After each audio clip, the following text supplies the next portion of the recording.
quelques mots de ce qui sera plus long qu'une introduction, mais moins long qu'une conférence, justement pour préciser un peu certains points qui donnent lieu à des malentendus.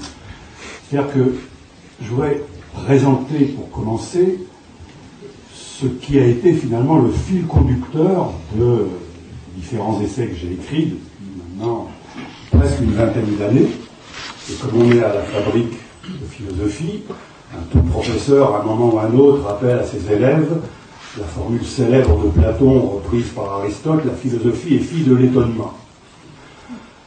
Vraiment, quand vous pensez qu'il n'y a rien à signaler autour de vous, vous ne déclenche pas une réflexion philosophique, mais la réflexion philosophique vient quand il y a quelque chose qui vous étonne, qui vous paraît étrange, qui remonte l'ordre familier des choses. Et donc, demander à un philosophe, finalement, de préciser l'origine de sa réflexion, je ne sais pas si c'est près là, c'est finalement lui demander quel est l'étonnement originaire qui a déclenché chez lui sa réflexion. Qu'est-ce qui m'a étonné au point de me conduire, moi qui n'aime pas écrire, à écrire finalement un certain nombre de livres au fil de ces 20 années. Et alors, ce qui est encore plus étonnant, c'est que l'étonnement qui m'a conduit à écrire est un étonnement qui, au fond, était déjà très ancien, puisque c'était l'étonnement d'Orwell lui-même. Pas par hasard, si je vais le rencontrer souvent dans ma réflexion. Et pour vous faire comprendre cet étonnement, je vais vous lire un petit texte d'Orwell qui date de 1937 et qui est écrit dans Le Quai de Wigan, qui est un des textes extraordinaires d'Orwell. Orwell, c'est un écrivain, c'est un essayiste, mais il a fait aussi des reportages extraordinaires, notamment celui sur la guerre d'Espagne, hommage à la Catalogne. Et dans Le Quai de Wigan, en 1937, il écrit un livre en 2 parties.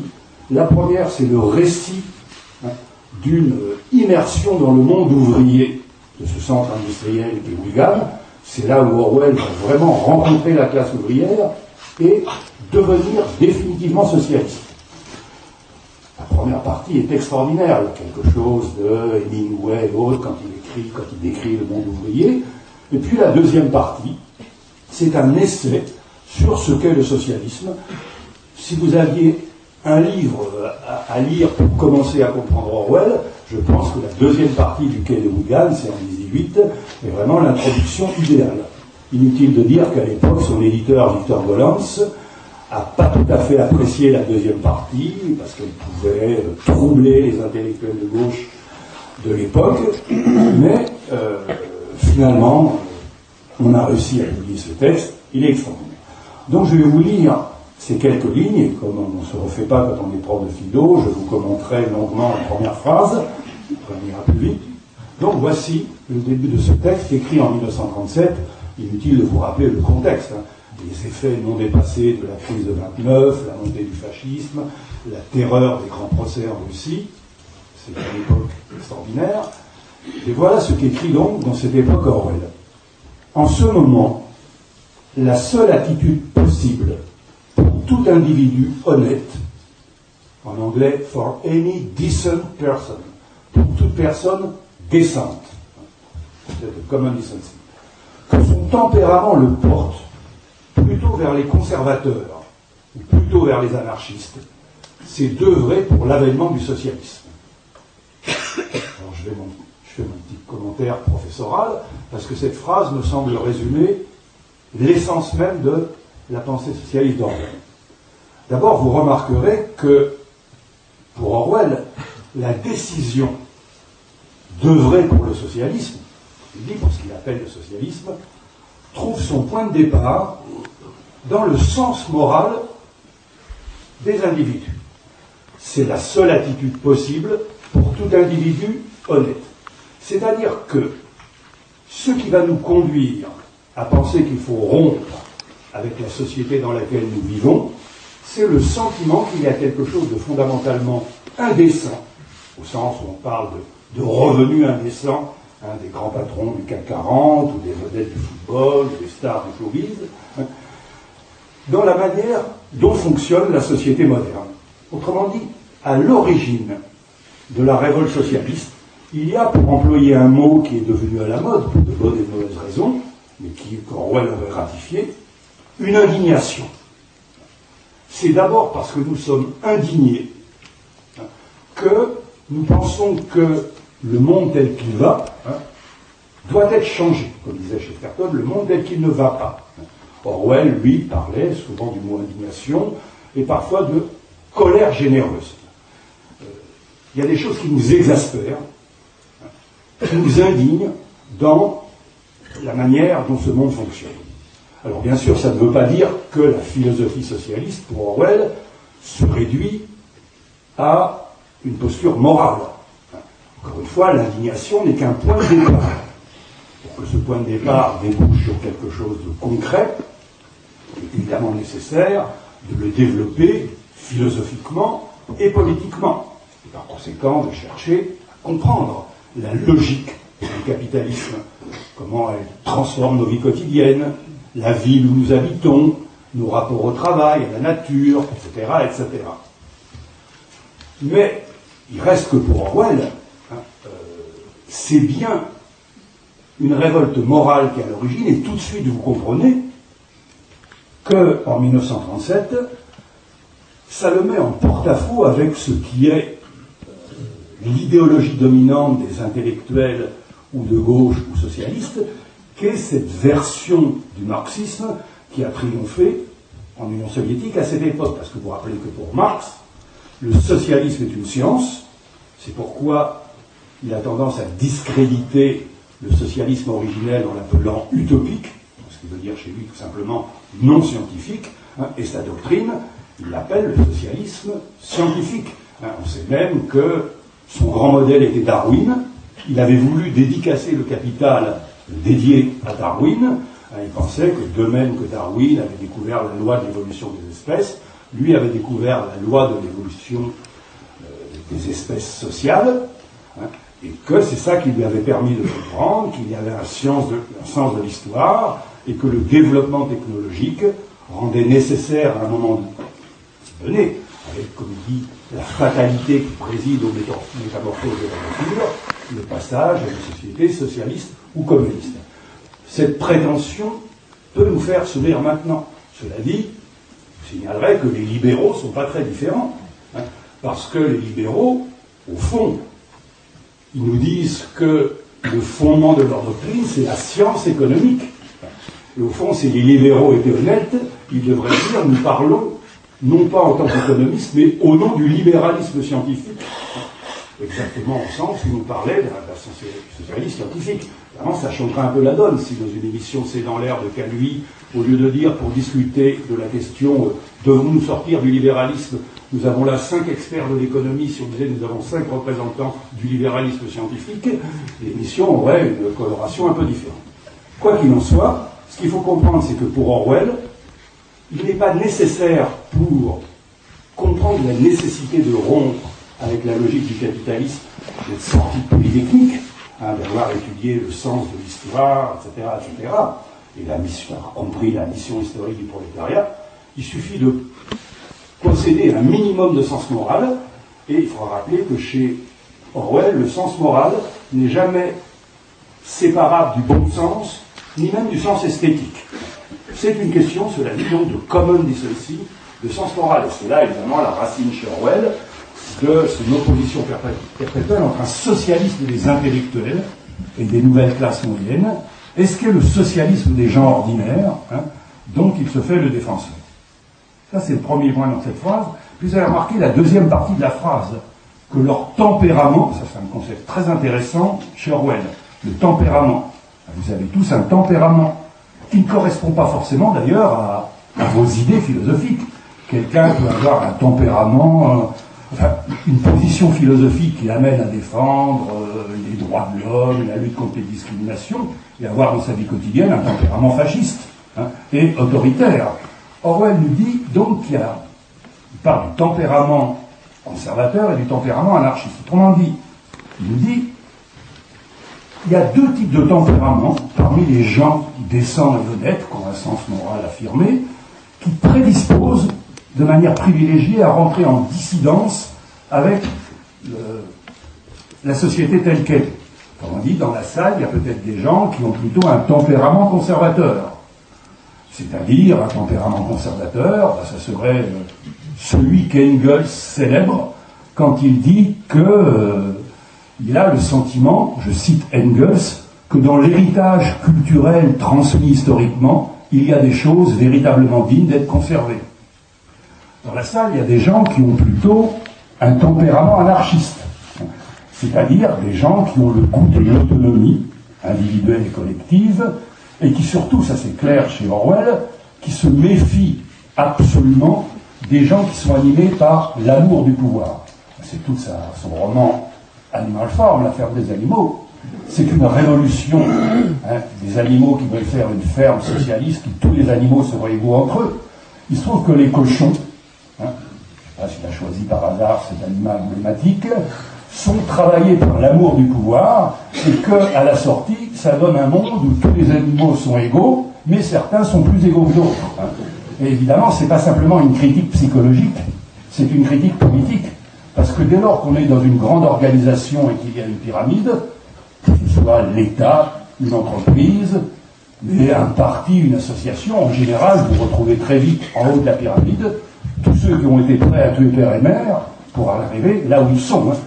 C'est une loi de physique sociale, l'oxygène moral se raréfie plus on s'élève dans la société, quelles que soient les organisations, l'administration, etc.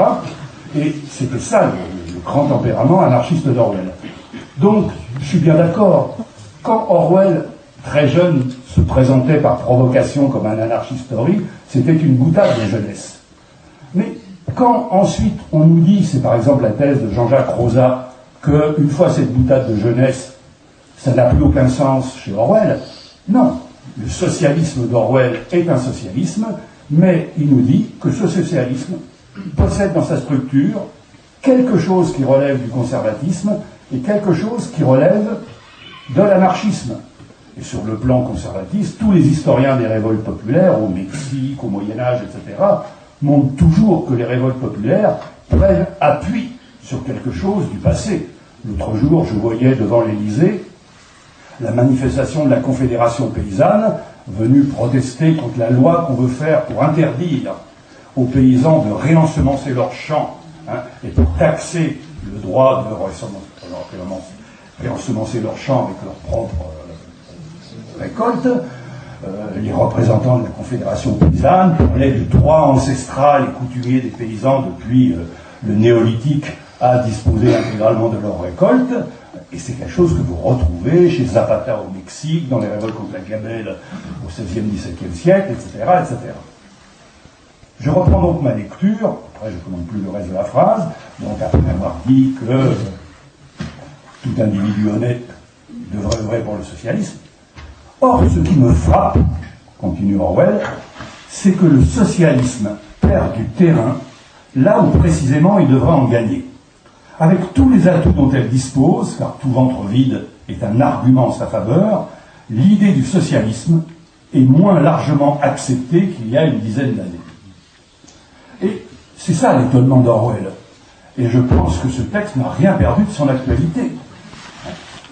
Car, au fond, qu'est-ce qui est paradoxal, au moins pour certains d'entre vous, c'est que comment se fait-il que l'idée du socialisme, autrement dit, l'idée que le capitalisme n'a rien de naturel et qu'il appelle une critique radicale dans son fonctionnement, suscite, et c'est encore plus vrai de nos jours qu'en 1937, des réserves, des ricanements apitoyés, ça y est, va nous ressortir du placard et de la naphtaline, le vieux discours dont on sait très bien où il mène, voire de l'hostilité absolue, alors même que jamais les nuisances du système capitaliste n'ont été aussi claires et qu'un nombre croissant de gens aujourd'hui en prennent conscience, et plus aujourd'hui à l'époque de Goldman Sachs qu'à l'époque de Henry Ford en 1937. Vous voyez le paradoxe. Dans la presse la moins politique, on décrit tous les méfaits de la spéculation, du mode de vie individualiste, etc. Et c'est au moment où nous découvrons à quel point ce système appelle une critique que l'idée de le critiquer sous la forme qui qui avait dominé tout le 19e et le 20e siècle, apparaît archaïque et dépassé. Alors, pour comprendre cet étonnement d'Orwell et qui était le mien, je pense dans cette introduction qu'il faut faire un petit détour historique, aller fouiller dans la naphtaline et les vieux placards, et se redemander tout simplement ce qu'était à l'origine la critique socialiste. À l'origine, c'est-à-dire en gros entre 1815 et 1848, c'est à cette époque qu'en France et en Angleterre se constitue la critique socialiste, au lendemain par conséquent de la Révolution et des grandes guerres napoléoniennes, quand l'Europe connaît enfin une ère de paix et le début de la société industrielle. Et cet idéal socialiste naît d'une révolte morale contre ce nouvel ordre industriel qui se met en place et dont la capitale symbolique est Manchester. Souvent on appelle le libéralisme manchestérien la première forme que prend le capitalisme au début du XIXe siècle.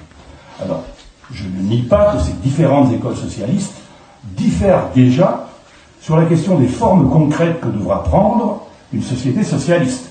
Il y a déjà ceux, les saint-simoniens, qui pensent qu'il faut tout attendre de l'État ou beaucoup de l'État, et puis il y a les courants majoritaires qui pensent qu'au contraire, c'est de la société civile que partira le socialisme, de là le rôle des coopératives, des mutuelles, de ce que Proudhon appelle le crédit populaire. Il y a même eu des réalisations de phalanstères de Fourier, le familistère de Gaudin dans l'Europe du Nord va durer très très longtemps. Donc là-dessus, il y a des divisions. Mais sur ce qu'est la critique fondamentale de l'essence de la nouvelle civilisation, du nouvel ordre industriel, il y a accord entre toutes ces écoles, ce qui fait que on peut présenter les trois critiques fondamentales communes à toutes ces écoles. Alors là, c'est comme dans un quiz à la télé, soit ces trois critiques, vous dites, bon, je me reconnais dans aucune, bon, vous en admettez une, deux, mais si par hasard vous admettez les trois, vous allez découvrir que vous êtes socialiste, peut-être même sans le savoir, et sans l'avoir jamais su. Donc, voilà les trois grandes critiques qu'on trouve sous forme de 1815 à 1848. La première critique, c'est la plus fondamentale. C'est celle qui porte sur l'idée que le nouveau système social qui commence à triompher à cette époque, dont tous disent qu'il est inspiré par l'économie politique anglaise. C'est le nom qu'on donne aux héritiers d'Adam Smith. Eh bien, ce système a une logique utilitariste, calculatrice, qui conduit à transformer la société. Alors là, je vous donne par exemple la formulation de l'école saint-simonienne en 1819, qui transforme la société en une agrégation d'individus sans lien, sans relation, et n'ayant pour mobile de leur action que l'impulsion de l'égoïsme. Si vous préférez Engels, en 1845, dans la situation de la classe laborieuse en Angleterre, il dit « Ce nouveau système social décompose l'humanité en monades », le terme de Leibniz, c'est des êtres centrés sur eux-mêmes et individualistes, dont chacun a un principe de vie particulier et une fin particulière. Pierre Leroux, le grand fondateur du socialisme, parlera lui-même de la désassociation des hommes, qui est produite par un nouveau mode de vie qu'introduit le capitalisme. Autrement dit, la grande critique porte sur l'atomisation de la société, le développement du chacun pour soi dans son coin, c'est pas mon problème, tu vis comme tu veux, etc. Cette atomisation, et ce point est fondamental. Alors évidemment, ça porte contre le point central du libéralisme. Pour les libéraux, et d'ailleurs pour beaucoup de philosophes modernes qui n'étaient pas libéraux dès le XVIIe siècle, l'homme n'est plus un animal politique, comme disait Aristote, c'est-à-dire quelqu'un qui est fait pour vivre en société.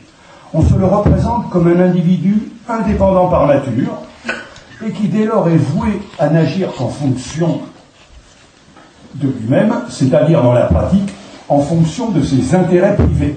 Quand vous lisez les travaux des économistes, c'est la théorie des choix rationnels. En économie, on appelle un choix rationnel celui qui permet à n'importe lequel d'entre vous, comme on dit, de maximiser son utilité, c'est-à-dire d'obtenir le rendement le plus efficace par rapport au minimum d'investissement. Or, c'est précisément cette critique de l'individualisme libéral, pas de l'individualisme individuel en général, mais de l'individualisme possessif, égoïste et narcissique, celui, disait Marx, qui conduit à noyer toutes les activités humaines dans les eaux glacées du calcul égoïste. C'est cette critique de l'individualisme et de l'égoïste qui est, donc c'est à la fois moral et anthropologique, le centre de gravité originel de la critique socialiste. On a presque fini par oublier que quand Pierre Leroux, en 1832, invente le mot socialisme, on dispute sur l'origine, mais en France, c'est lui qui l'invente. Pourquoi il invente ce mot? C'est par opposition au mot individualisme. Dans une société où l'égoïsme et l'individualisme se développent, il va baptiser socialiste sa théorie, mais le mot de communisme serait fondé sur la même démarche. Rappeler que nous avons des choses à faire en commun, que l'homme n'est pas un être, comme dit Rousseau, un tout parfait et solitaire, mais que nous existons dans la relation à l'autre, que nous sommes finalement des animaux sociaux et politiques. Et il avait forgé ce mot pour s'opposer à ce monde fondé sur la guerre de tous contre tous et la concurrence généralisée que célébraient au même moment Bastiat et les économistes libéraux. Alors, ça, quand même la parole de philo, signalons deux effets de cette première critique. La critique de cette décomposition du lien social, sous l'effet de l'individualisme libéral ou capitaliste, de l'égoïsme marchand, nous éclaire sur la relation qui va exister tout au long du XIXe siècle entre le socialisme et la sociologie. Vous savez que la sociologie naît dans l'œuvre de Durkheim. L'idée était déjà présente dans notre camarade montpelliérain Auguste Comte, né au 5e à Mercy, qui dit à peu près la même chose. Et le but de Durkheim, c'était de construire une science qui viendrait réfuter et s'opposer à l'économie officielle, dont le point de départ, c'est le sujet égoïste, calculateur et individuel, en montrant que c'est pas ça, une société. Et, autrement dit, il reprenait à son compte la formule de Pierre Leroux, fondateur du socialisme encore une fois, qui disait, voilà, un des textes originaires du socialisme, loin d'être indépendant de toute société et de toute tradition, l'homme prend sa vie dans la tradition et la société. Il ne vit que parce qu'il a foi dans un certain présent et un certain passé. C'est ce qui explique que les premiers sociologues français, Durkheim, Mauss, etc., sont très proches du socialisme. Durkheim, on nous rappelle que quand il venait faire ses cours, dans les années 1904, 5, etc., il déployait ostensiblement l'humanité devant ses élèves, et Marcel Mauss a été journaliste à l'Humanité, grand théoricien socialiste, animateur du mouvement coopératif, à tel point que, souvent dans les textes de la fin du XIXe siècle, on trouve la confusion répandue chez les journalistes entre sociologues et socialistes. Ce qui est intéressant aussi, d'ailleurs, c'est qu'au XIXe siècle, le mot d'économiste ne désigne pas tant une science que le courant philosophique libéral. Et souvent, vous avez, jusque dans les textes de Léon Bourgeois dans les années 1900, l'idée qu'il y a d'un côté les économistes, de l'autre les socialistes.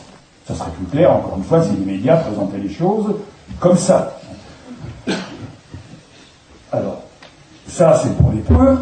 L'autre, ça rejoindrait un peu ce à quoi Vincent a fait allusion. Il est clair que cette critique de l'égoïsme libéral, et quand je dis ça, je ne suis pas dans la polémique, rappelez-vous le passage d'Adam Smith, quand il dit quand nous attendons notre pain du boulanger, également le marchand de bière, etc., nous ne l'attendons pas de sa bienveillance et de sa générosité, mais du souci égoïste qu'il porte à son intérêt bien compris. La relation marchande, c'est donnant-donnant, chacun y trouve son intérêt. On n'est pas dans le don et le contre-don. Or, il se trouve que cette critique des premiers socialistes recoupe sur certains points la critique des penseurs contre-révolutionnaires aristocratiques, de Burke à François de Maistre, ce qu'on appelait à l'époque les ultras, ce qu'on appellerait de nos jours l'extrême droite, et qui, eux, développaient une critique du nouveau pouvoir bourgeois fondé sur l'égoïsme marchand, mais à partir de la nostalgie de l'ancien régime. Quand ils déploraient la dissolution du lien social, c'était celle d'un lien social hiérarchique, où le vassal obéissait au souverain et le paysan à toute l'aristocratie. Mais néanmoins, on trouve dans la critique réactionnaire du XIXe siècle quelque chose qui recoupe la critique socialiste. L'exemple classique, c'est Balzac. Mais Balzac, c'est quelqu'un qui enthousiasmait Marx. Il disait, mais le Capital a déjà été écrit par Balzac, d'une certaine manière. Et Marx disait dans le manifeste que la critique réactionnaire était souvent amère, mordante et spirituelle. Mais ça veut dire simplement qu'il faudra savoir distinguer entre la critique de la société bourgeoise qui est faite au nom de la nostalgie d'un ordre inégalitaire, et de celle qui voit dans ce système la destruction des traditions égalitaires, populaires, paysannes, artisanales et autres. Autrement dit, il faudra, pour reprendre la formule de Orwell, savoir distinguer entre les bonnes et les mauvaises variétés de conservatisme. Mais ça explique aussi une donnée de la politique actuelle, c'est qu'il est tellement facile et tentant pour bien des libéraux actuels, de gauche ou de droite, de présenter de nos jours toute critique du mode de vie capitaliste et de ses effets dissolvants comme nostalgique et réactionnaire. Vous allez trouver des textes, la décroissance, c'est au fond un discours réactionnaire et toute critique de la culture. Si vous critiquez le remplacement de la culture du livre par l'univers numérique de Steve Jobs, c'est que vous êtes un nostalgique et un réactionnaire. Et on peut prévoir que dans les mois et les années à venir, cette critique qui visera à diaboliser le retour de toute critique socialiste en essayant de la neutraliser, en disant elle fait le jeu des réactionnaires et de l'extrême droite, c'est la prochaine ligne de défense des libéraux pour les 10 années à venir. Et ça a commencé. Ça, c'était donc le premier point. Dans la salle, certains disent non, je ne veux pas que ce système soit atomisant, égoïste, et rien.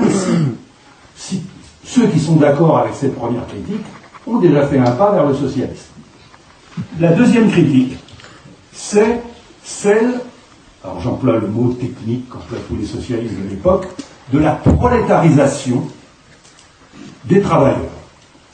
Prolétaire, le mot est tombé en désuétude. Je ne sais pas si dans les programmes de la campagne électorale, quelqu'un a, à gauche, à droite, parlé des prolétaires. Mais qu'est-ce qu'il faut entendre par prolétarisation chez tous les socialistes de l'époque, et notamment chez Marx? Il faut entendre le mouvement historique qui, en sapant les bases matérielles et culturelles de l'autonomie des individus et des communautés locales, c'est-à-dire en déracinant les individus pour les rendre géographiquement mobiles, les zones rurales, plus tard les migrations internationales, eh bien, ces individus déracinés, livrés à eux-mêmes, coupés de leurs moyens d'autonomie traditionnels, vont pour survivre, être obligés de rentrer sous la dépendance directe des détenteurs du capital et de se soumettre aux conditions déshumanisantes qu'impose le salariat. Et à l'époque, les socialistes parlent de l'esclavage salarié en disant que dans le travail d'usine, on dirait peut-être aujourd'hui au Télécom ou chez Carglass, le rythme industriel, la discipline d'usine, a sur certains points quelque chose qui n'a rien à envier à l'esclavage ancien. Alors c'est un grand sujet de polémique au XIXe siècle, on le trouve même dans la guerre de sécession, sous la plume de Lincoln, parce que les sudistes et nordistes représentaient en grande partie la volonté de développer le capitalisme dans le Sud, et les propriétaires d'esclaves faisaient valoir, parce que Lincoln dit, la plus grande objection que nous devons résoudre quand on débat avec les propriétaires d'esclaves, leur argument principal le plus troublant pour nous, c'est qu'ils disent, nous, nos esclaves, on a intérêt à ce qu'ils soient en vie, donc on fait le minimum pour les nourrir et les entretenir, tandis que vous, les capitalistes du Nord, quand vous n'avez plus besoin d'un ouvrier, vous le laissez crever sur le trottoir. Et Lincoln disait, ça, c'est l'image de la modernité se dégrade encore un peu plus. Je ne sais pas. Donc,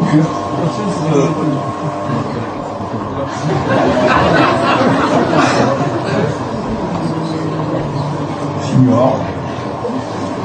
Ça encore, c'est un point essentiel de la critique socialiste. C'est celui qui dit que la logique capitaliste ne peut s'implanter dans un secteur donné que si au préalable on a réussi à détruire les formes d'autonomie que ce secteur conservait.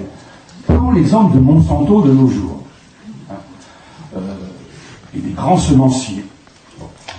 Depuis la révolution néolithique, les paysans consacraient chaque année une partie de leur récolte pour réensemencer leurs champs, et avec ce système, ils avaient une autonomie.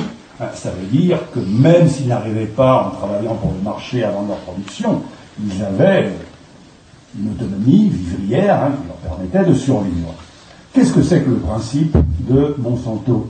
C'est de produire, d'abord de rendre obligatoire le fait d'acheter leurs semences ou de ne pas conserver une partie de leur récolte et de les remplacer par des produits génétiquement modifiés qui ont été rendus stériles. En sorte que, déjà vous en achetez, moi sur mon jardin, mes tomates de balcon, je ne peux plus acheter que des tomates hybrides, c'est-à-dire que chaque année je dois aller chez Truffaut ou ailleurs, racheter les semences, parce que je ne peux pas conserver une partie des semences de la récolte précédente. Et vous savez déjà que la communauté européenne a une liste de tous ces fruits et légumes qui sont désormais illégaux, en gros ceux que vos grands-parents avaient, c'est-à-dire qu'ils pouvaient chaque année resservir pour la récolte suivante. C'est-à-dire que désormais, les tomates que votre grand-père plantait en 1950 sont des tomates illégales. Je vais d'ailleurs toujours la même parenthèse pour comprendre à quel monde nous conduit le libéralisme. C'est que d'un côté, le libéralisme culturel fait que d'ici 10 ans, la culture du cannabis sera légalisée. Mais en même temps, le libéralisme économique va faire que les plants de tomates à l'ancienne, ceux qui vous rendent autonomes, seront interdits. Sorte que d'ici 10 ans, vous devrez cacher vos plants de tomates derrière des plants de cannabis pour que la police n'intervienne pas. C'est ça le système libéral tel qu'il se développe. Et désormais, les paysans entrent dans un système où ils dépendent chaque année de l'achat des semences de Monsanto, lesquelles étant soumis au cours du marché mondial, font qu'ils vont se soumettre progressivement à la logique du capitalisme. C'est pas la peine d'aller chercher des paysans de l'un ou de l'autre. Quand on vous vend une imprimante c'est peanuts, désormais. Sauf que les cartouches, dès la deuxième, vous avez déjà le prix de l'imprimante. C'est un peu ce que faisaient les missionnaires avec les tribus africaines. On leur offrait un transistor, qu'ils percevaient comme un don. Puis quand les piles étaient arrivées, on disait, mais ça s'arrête. Ah oui, parce qu'il faut des piles. Ah mais les piles, vous allez devoir les acheter. Évidemment, ces économies n'étaient pas fondées sur le marché, donc il fallait qu'elles rentrent dans la logique du marché pour dégager de la monnaie, pour acheter ces piles. C'est comme ça qu'on fait ces dépendances.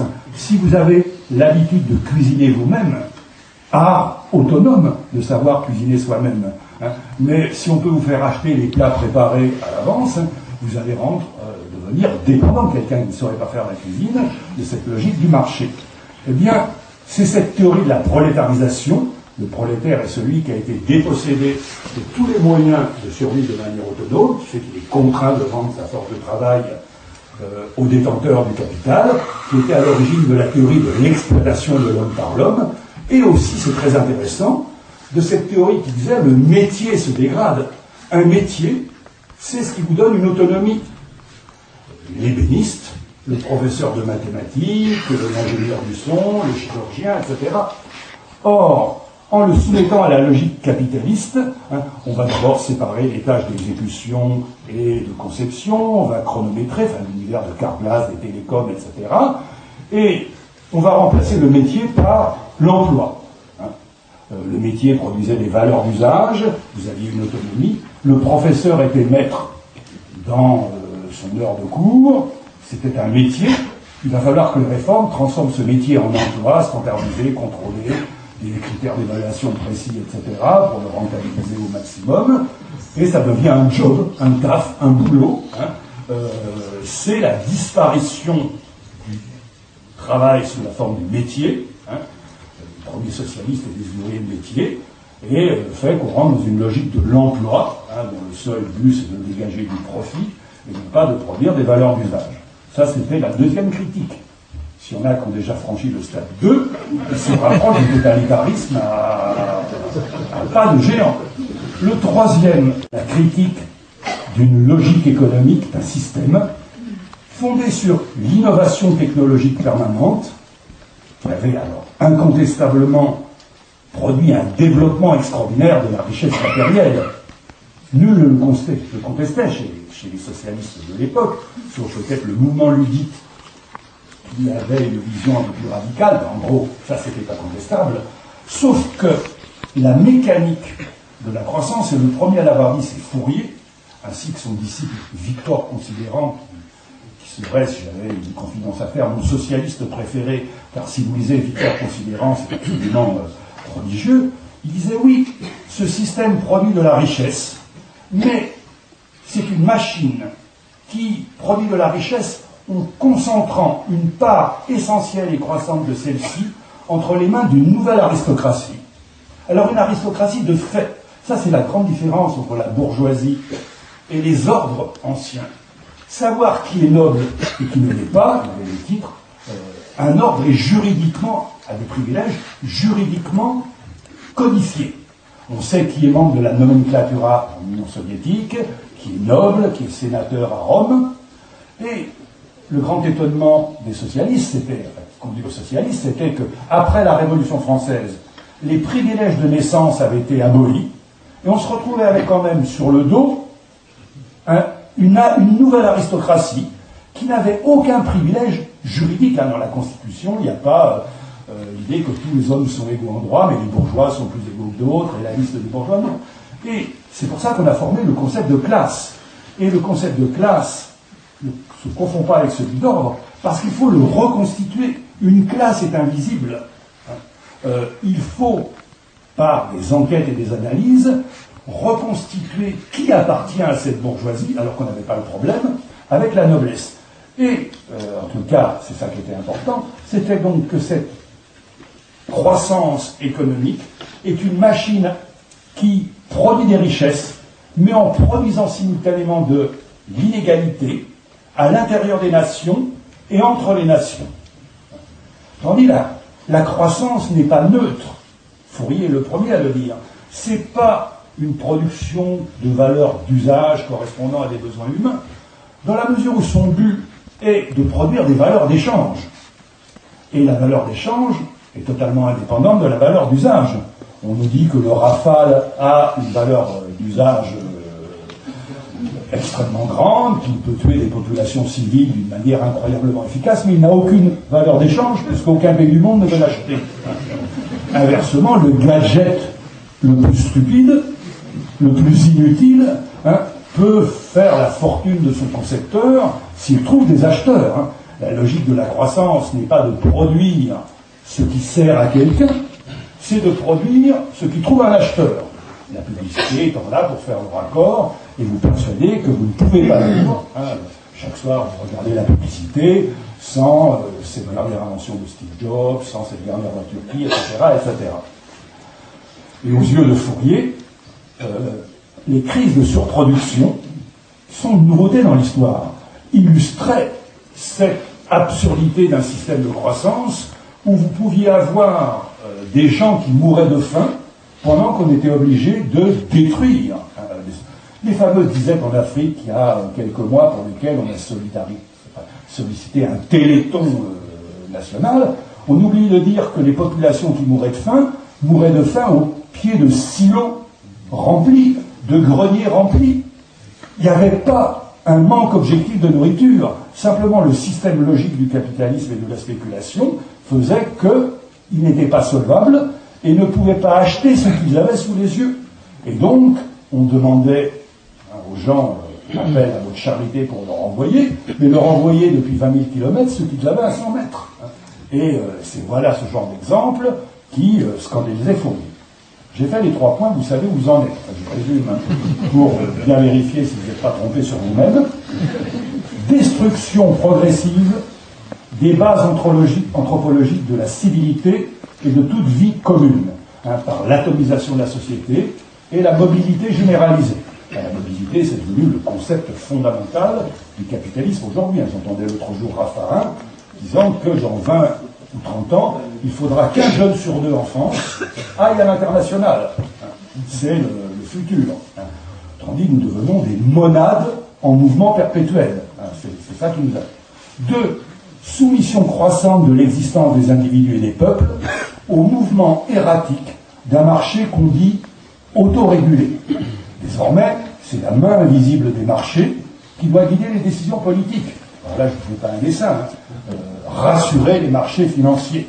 C'est extraordinaire. Pour quelqu'un qui a étudié un peu l'histoire de l'Antiquité, on retrouve tous ces contes, tous ces légendes, où dans une cité, il y a un monstre, dont il faut régulièrement apaiser le courroux en sacrifiant les préférences des jeunes, jeunes filles en priorité, puis jeunes en général, il faut son contingent de chair fraîche, afin d'espérer apaiser son courroux.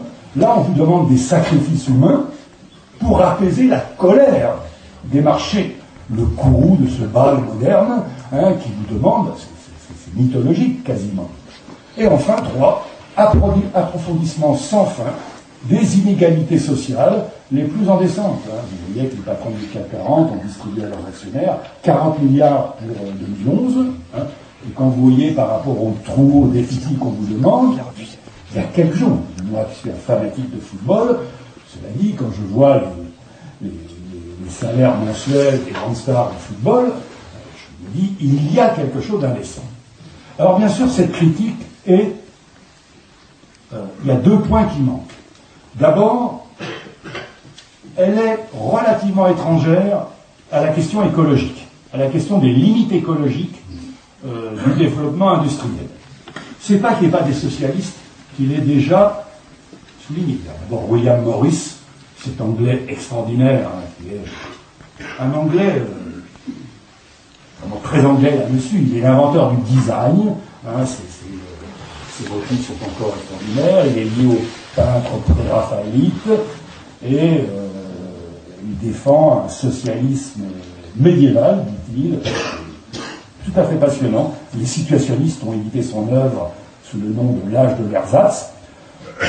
Mais enfin, avant 1882, les socialistes n'ont pas conscience, c'est normal, l'industrie est très limitée à l'époque, que l'humanité va rencontrer la limite des ressources naturelles.